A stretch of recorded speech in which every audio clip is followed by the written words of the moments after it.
वेङ्कटनायकः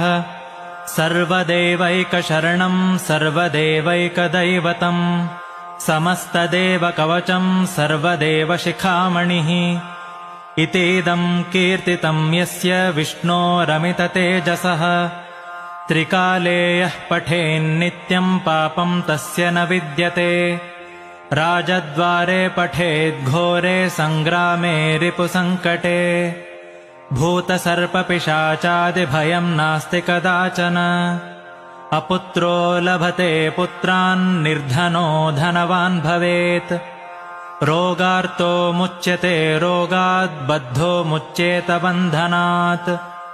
यद्यदिष्टतमं लोके तत्तत् प्राप्नोत्यसंशयः